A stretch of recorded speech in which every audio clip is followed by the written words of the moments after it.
Eccomi, benvenuti. Sempre muito obrigado, no? Por vocês acompanhar esta proposta. E qual é esta proposta? A proposta é refletirmos, ter elementos de reflexão sobre conceitos tais como qualidade de vida, bem-estar, saúde e leveza, tá certo? E não é por um acaso che os canais si chiama Saúde e Leveza com Andrea Bottoni, perché giustamente tentar abordar conceitos que possa gerar esse tipo de reflexão sobre come, não, em síntese, viver melhor, ter uma vida melhor. Às vezes é uma coisa bem simples, tá certo?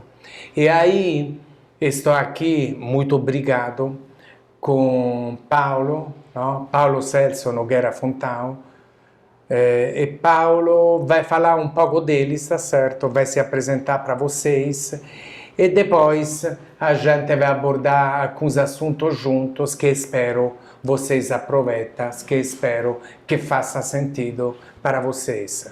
Obrigado, Paulo. Muito obrigado, eu que agradeço pelo convite, da oportunidade de estar aqui compartilhando contigo e com as pessoas que vão nos acompanhar aqui, né, nesse canal. Eu sou médico de família e comunidade, sou médico sanitarista, atuo há 33 anos e por uma questão de escolha de vida, mas também por um caminho que a medicina foi me levando na docência e na gestão e com acompanhamento de residentes, eu acabei me aprofundando também muito na área da saúde e espiritualidade. Hoje eu sou diretor do Departamento de Exercício Profissional da Sociedade Brasileira de Medicina de Família e Comunidade, estou na Câmara Técnica de Medicina de Família e Comunidade do Conselho Federal de Medicina, em Brasília, e faço parte de outras instituições ligadas à questão da saúde e espiritualidade. E fiz o mestrado nessa área e agora comecei a fazer o doutorado, estou no segundo ano do doutorado nessa área em teologia, sempre estudando essa interface da saúde e da espiritualidade. Espero poder compartilhar alguma coisa interessante com vocês. Perfeito, Paulo. Por isso vocês percebem que ele abordou coisas pessoais, escolhas de vida e também questões técnicas, certo? Por isso si sabe hoje que o elemento espiritualidade é um elemento muito importante dentro do contexto da saúde. E saúde, no fundo, que é vida, é viver melhor. Por isso, Paulo, muito obrigado. E aí, nós já tivemos algumas conversas informais e formais, trocando um pouco vivências, experiências, alguns conhecimentos técnicos, tem inúmeras publicações científicas sobre a interface de espiritualidade e saúde. E aí, você sabe, Paulo, que eu sou instrutor de mindfulness para a promoção da saúde, também de mindful eating, de alimentação consciente, e eu fiz uma especialização em mindfulness. E que vou te dizer, independentemente de rótulos ou de coisas que podem estar mais ou menos na moda, dependendo das dinâmicas e dos acontecimentos, o estar presente, no? Uma consciência, uma atenção plena, uma presença, certo? É também um elemento importante. Existem estudos científicos também nesta área. E ovviamente sem retolar nada e sem nada, nada é a verdade, mas esses são elementos em cima dos quais a gente acha que pode refletir, porque o estar presente, viver de forma mais plena o momento presente, tentar não se conectar, às vezes quase que exclusivamente, só com o passado, que aí a gente vai pensando, poderia ter feito outra escolha, ou se tivesse feito isso não teria acontecido aquilo. E a gente vai embora com inúmeras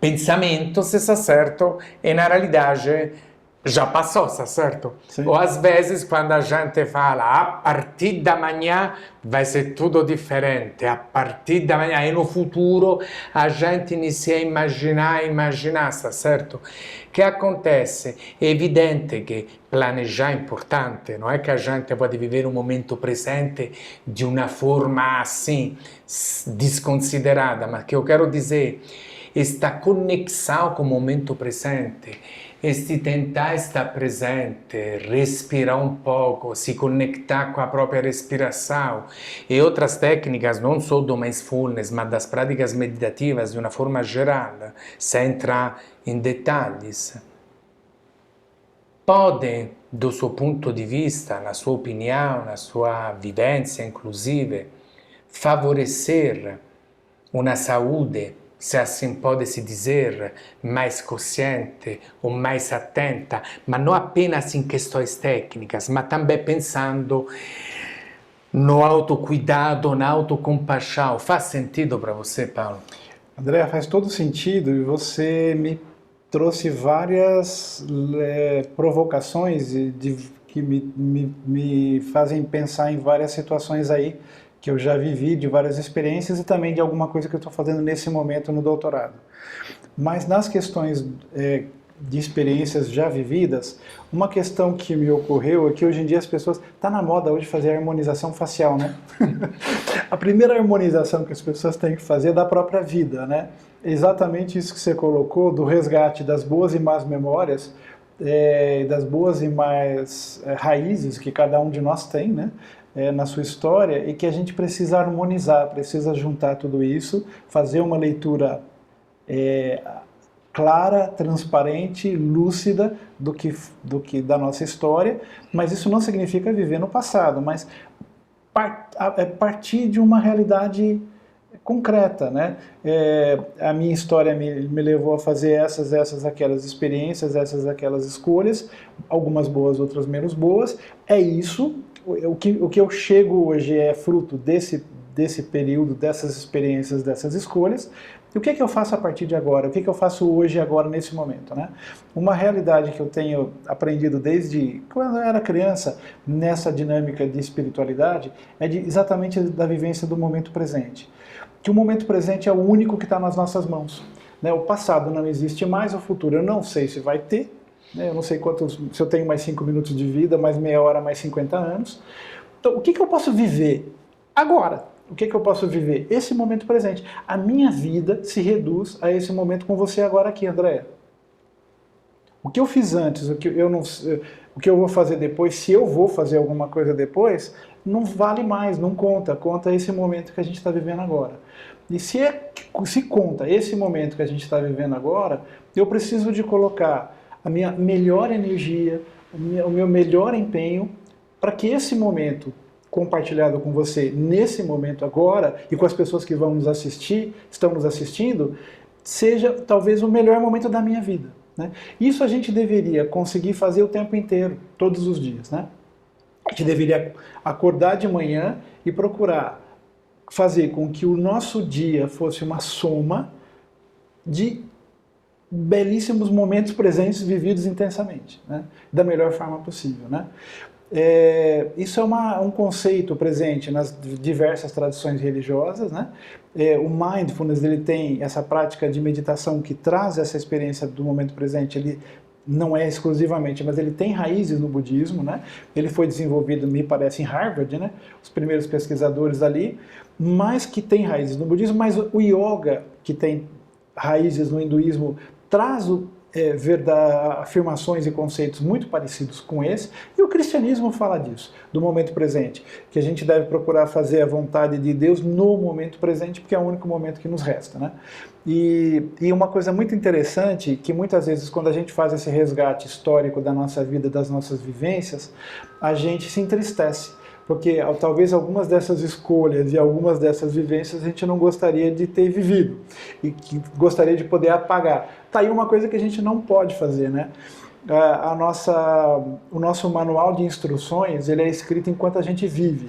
Seria muito mais prático se a gente pudesse fazer como a gente vai numa concessionária comprar um veículo e já vem com o manual de instruções antes da gente pegar o carro, né, André? O nosso manual de instruções não está pronto, ele está sendo escrito enquanto a gente vive. E aí está tudo certo, né? Os erros e os acertos estão dentro do contrato inicial, né? Então não tem nenhum problema da gente errar, acertar, de poder ter que recomeçar, de mudar de rota se for necessário. Faz parte, está tudo certo, não tem nada de errado, né? E a gente deve... Eu tenho visto experiências, por exemplo, a gente faz um trabalho voluntário já há uns 10 anos de atendimento em grandes presídios aqui na Grande São Paulo. Eu comecei isso na época com a irmã Monique, que é uma amiga nossa, amiga tua também, sim, que atualmente vive no Benin, na África, está em missão no Benin. A gente começou essa experiência e continua num grande presídio, principalmente num grande presídio que fica ali próximo do aeroporto de Guarulhos, onde tem 2.400 presos. Ali a gente tem a chance, enquanto profissionais de saúde, de ter contato com pessoas que têm uma vivência que certamente elas próprias condenam, né? Elas se arrependem, a maioria delas pelo menos se arrepende de ter feito o que fez, e isso gera um enorme sofrimento, né? Então eu percebo muitas vezes que a gente vai lá, muitos pedem pra gente calmantes, remédios para dormir e tal, de certa forma que aquele período em que elas têm que cumprir a pena, se elas pudessem, elas passariam dormindo, para não ter todo esse tempo de sofrimento e poder sair dali. Eu vou ficar preso 8 anos, que eu acorde daqui a 8 anos, então, né? Porque aquilo que viveram e que gerou aquele momento ali de sofrimento é um sofrimento continuado enquanto elas não saem dali, né? E muitas vezes o nosso papel enquanto cuidadores, enquanto agentes de saúde, é trazer luz para que eles vivam aquele momento presente ali na penitenciária da melhor forma possível. Que eles possam construir alguma coisa de belo, de positivo, de transformador naquele ambiente, né? Gratidão, Paulo. É aí óbvio que cada um tem a própria história, certo? Cada um tem as próprias dores, tem os próprios pontos fracos, os pontos fortes, enfim. Cada um é um ser único com as suas características, os seus valores. É aí que acontece, Paulo, que de fato, frequentemente, acontece com todos os seres humanos, quando a gente não se conecta de uma forma consciente com o momento presente, acontece que frequentemente a gente pode valorizar demais determinados aspectos negativos ou aspectos que a gente não gosta. Sim. E isso acontece com todos. Sim. Só que de repente, se eu tenho um elemento negativo, sei lá, que vale 7, existe, é 7, só que se eu vivo come 9 ou come 10, io vou sofrer mais. Quero dizer, aquele 2 a mais, aquele 3 a mais, sou eu que coloco pela minha reatividade, ou pela não aceitação, ou para não perceber adequadamente aquela dor ou aquele incômodo. E aí isso se torna maior. Não significa que eu invento, mas significa que eu o torno maior. Potencializo. E por isso aumento o meu sofrimento, por isso acho que a gente frequentemente, claro, eu não gosto de sofrer, mas já que desafios, problemas, dificuldades, sofrimentos, qualquer ser humano passa, que mais ou que menos, é evidente. Acho que se conectar com consciência no momento presente pode significar também sofrer o que eu tenho que sofrer, mas de repente não sofrer mais. E isso vale tanto em questões físicas, em questões emocionais, mentais, assim vai. Óbvio, a gente está falando de uma forma geral. Isso na sua prática, inclusive médica, mas também como pessoa, enfim, faz sentido? Sim, André, eu acho que eu faço uma ponte prática com a questão da academia de ginástica. Eu não tenho uma tradição esportiva. Embora enquanto adolescente, criança, eu fazia muitas coisas, eu tinha um clube na frente da minha casa, então eu praticava natação, tênis eu pratiquei há muito tempo, vôlei eu tentei, mas a bola caía sempre aqui no meio dos meus braços. Minha manchete era muito generosa, ela colhia a bola. Eu nunca tive uma tradição esportiva, né? Então, para mim, fazer esporte exige um certo sacrifício. Principalmente quando você fica um tempo sem praticar e você tem que recomeçar, né? Sair da inércia é um problema. Sair da inércia na atividade física e sair da inércia muitas vezes na nossa vida. Sim, São coisas muito semelhantes. sim. E exige sacrifício e exige um pouco de sofrimento, né? Comparado com os sofrimentos da vida é uma bobagem, mas exige um pouco de sofrimento. Sim. Hoje, o que eu decidi de um ano para cá? Que eu tinha que fazer, porque é necessário para a minha vida, para que eu tenha mais saúde, para que eu consiga aquilo que eu estou acumulando durante todos esses anos, que eu possa doar para mais pessoas, eu tenho que estar vivo, com saúde, lúcido, bem, né? Senão eu não consigo, né? Então, eu tenho procurado. Como é que é a minha rotina hoje em dia? Eu acordo às 4:45 da manhã, me preparo, tomo café, me preparo, vou para a academia, faço academia das 6 às 7 e vou para o trabalho. Se eu não fizer assim, eu não faço. Isso, para mim, custa um certo sacrifício, um certo esforço? Sim, mas não tem outro jeito. O pessoal da academia esbanja aquelas camisetas escritas sem pena, sem sofrimento, sem ganho, né? Uma coisa assim, em inglês, né, eles colocam, né? Para dizer que se você quiser ter um músculo mais fortificado, a saúde mais, você tem que ter um certo sofrimento, você tem que ter uma certa... Na vida é a mesma coisa, é que às vezes a gente talvez coloca uma lupa maior no aspecto negativo, né? A própria situação social, a própria sociedade às vezes faz isso, reforça isso. Tem gente que tem um dom de nos colocar para baixo. E se a gente cria sintonia com essas pessoas, não vai dar... Como a molecada de hoje em dia diz, vai dar ruim. Então, procurar se aliar e estar junto de pessoas que te ajudam a crescer também, né? Agora, isso acontece o tempo inteiro com a gente, comigo também acontece, e a gente deve procurar, de alguma forma, ajudar, iluminar as outras pessoas nesse sentido também, né? E ajudar com que as pessoas não tenham medo de enfrentar a dor e o sofrimento. A dor e o sofrimento são matéria-prima, não tem jeito, não dá para fazer o omelete sem quebrar os ovos, não dá para fazer um pão sem pôr a mão na massa, sujar as mãos, amassar, fazer aquele esforço ali. Faz parte da vida. Então não tem nada de grave, isso não é uma tragédia. A dor, o sofrimento fazem parte desse trajeto, fazem parte desse processo.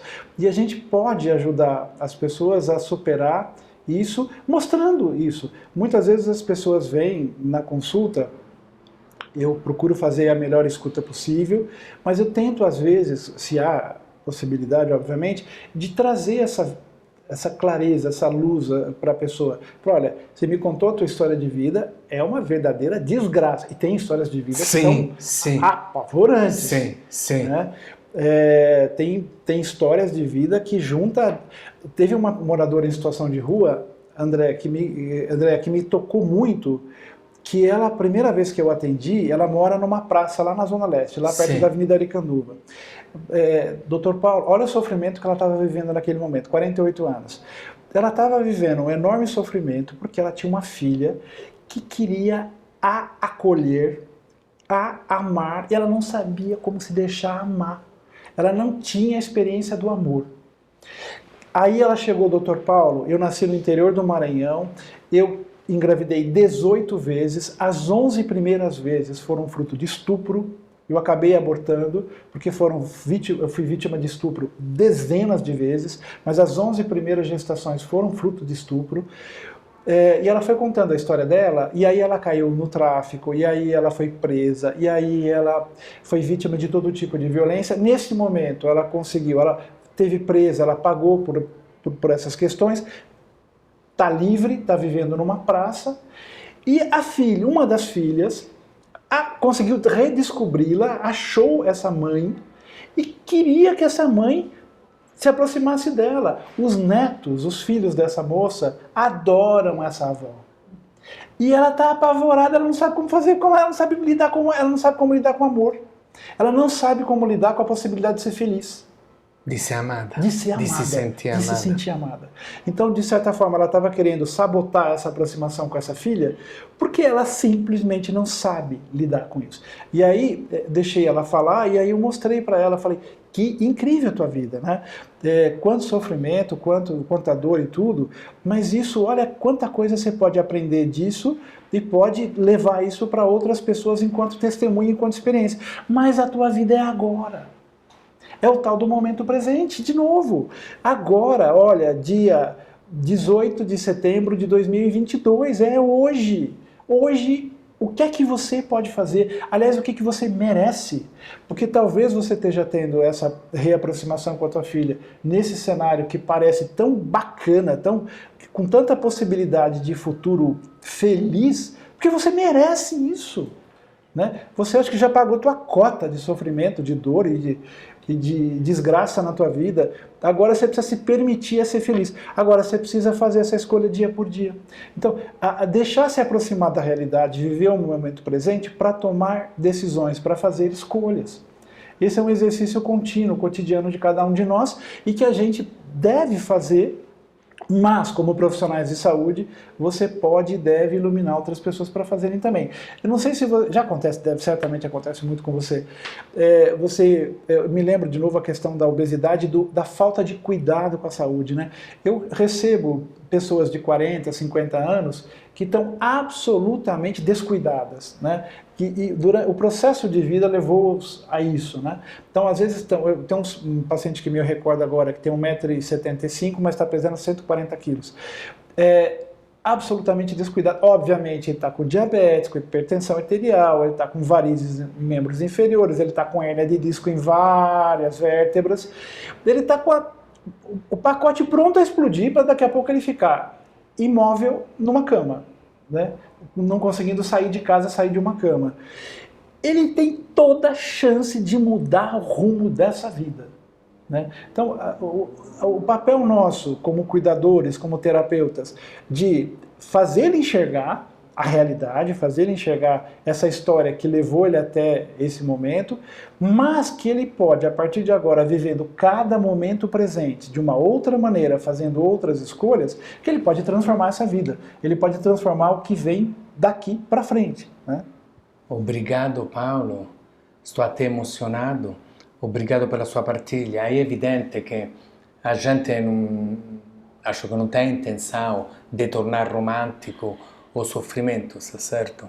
Mas evidentemente, e come ele disse, no? Cada um tem a própria história de vida, mas evidentemente existe a oportunidade no momento presente também de enxergar outras opções. Exato, exato. Outros caminhos, entendeu? E que se a gente fica sempre grudado demais, preso demais no passado, se você rumina literalmente o tempo inteiro, perché comigo, e às vezes, não, é assim mesmo, Sim. não? Mas você pode perder eventualmente uma possibilidade de trilhar um novo caminho, de se sentir melhor. Isso não apaga o sofrimento do passado, Não. é aquilo que você carrega, mas pode te dar a oportunidade de ter outras experiências, está certo? Por isso, acho que isso é extremamente importante. E aí você, nesse último exemplo, por exemplo, no? Desculpe, nesse último exemplo, por exemplo, mas enfim, que acontece, está tudo certo, entendeu?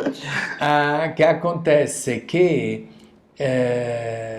você está na situação X, mas você pode eventualmente, com compaixão, com autocuidado, sem julgamento. Imagina na grande esfera da alimentação.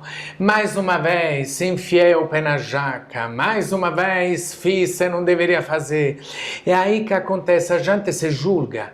Aí é óbvio que a pessoa que já tem uma história metabólica, determinadas dificuldades, enfim, cada um com as próprias características, a tendência é dizer, não vou conseguir mais uma vez, só vou conseguir por um tempinho, depois vou voltar atrás. Mas realmente não é a salvação, mas é uma proposta de caminho, a gente está aqui para refletir. Realmente, se conectar um pouco mais com o momento presente, sem julgamento, ou se julgando um pouco menos, vamos dizer, não? Não se julgando e também não julgando os outros, não? Fazendo a brincadeira, não? Vamos comer, eu olho o que você come o que você quiser, não tem que olhar no prato do outro, certo? Deixa outra vontade, a gente tem um pouco a tendência de interpretar, mas às vezes interpreta demais e chega a conclusões que de repente não tem nada a ver, mas a gente foi embora com o nosso pensamento, a gente se julga, sem se dar conta, de repente a gente não se acolhe, e aí se a gente luta com o nosso sofrimento, com as nossas dificuldades, tem menos chance também de pegar outros caminhos, de se cuidar e se conectar com consciência, com atenção plena, com presença, pode significar também se julgar menos, se acolher mais, autocompaixão, certo? E acho que isso pode fazer uma diferença, especialmente, Paulo, quando a gente fala de hábitos de vida, porque hábito é um hábito, ou seja, é algo que a gente faz frequentemente. Às vezes, vem lá da nossa infância. Aí é evidente, sei lá, que 55 anos depois, não? Agora, não significa vou mudar. Você fez um exemplo antes da academia, certo? Aí vou até te dar novamente a palavra, te relançando uma reflexão. Você destacou, não? Que precisa de organização. Por exemplo, você dentro do seu dia tipo construir uma rotina que te permite de fazer exercício físico e você optou para fazê-lo de manhã cedo. Agora, eu te pergunto, você tem a sensação de se sentir melhor depois do exercício? Você sente que esse exercício, além de agregar saúde por tudo aquilo que você sabe tecnicamente, como é que você se sente? Porque acho também que sentir o que é positivo, não apenas porque alguém te fala tem que fazer ou porque eu sei que faz bem, mas você se sente melhor? Sem dúvida que eu me sinto melhor. Eu me sinto melhor duas vezes. Primeiro por ter conseguido fazer. Então o fato de ter conseguido vencer aquela inércia, aquela dificuldade inicial, dá um certo prazer já, né? Mas depois eu observo objetivamente. Eu tenho mais disposição, eu tenho mais... eu tenho 59 anos já. Eu subo as escadas da UBS, às vezes melhor do que os mais jovenzinhos. Eu caminho, faço as visitas domiciliares com os agentes comunitários com muita disposição. Então, isso eu percebo fisicamente, eu consigo chegar no final do dia, depois de atender quase 40 pacientes muito complexos, com disposição, né? Cansado, mas com disposição. Então eu observo objetivamente que isso me traz ganho.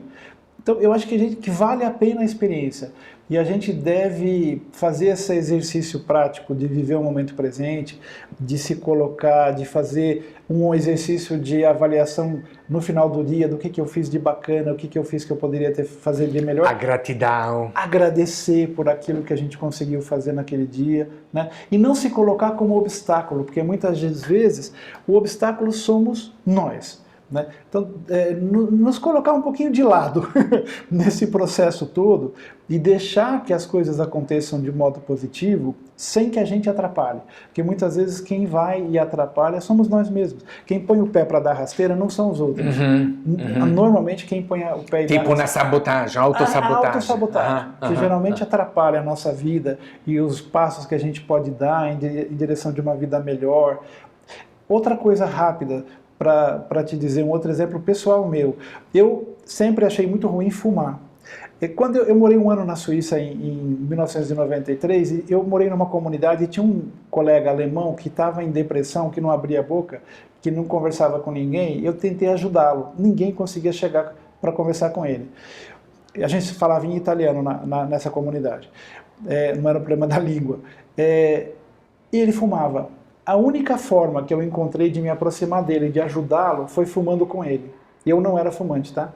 Só que eu não sabia a tendência que eu tinha para me tornar dependente da nicotina. E me tornei dependente da nicotina.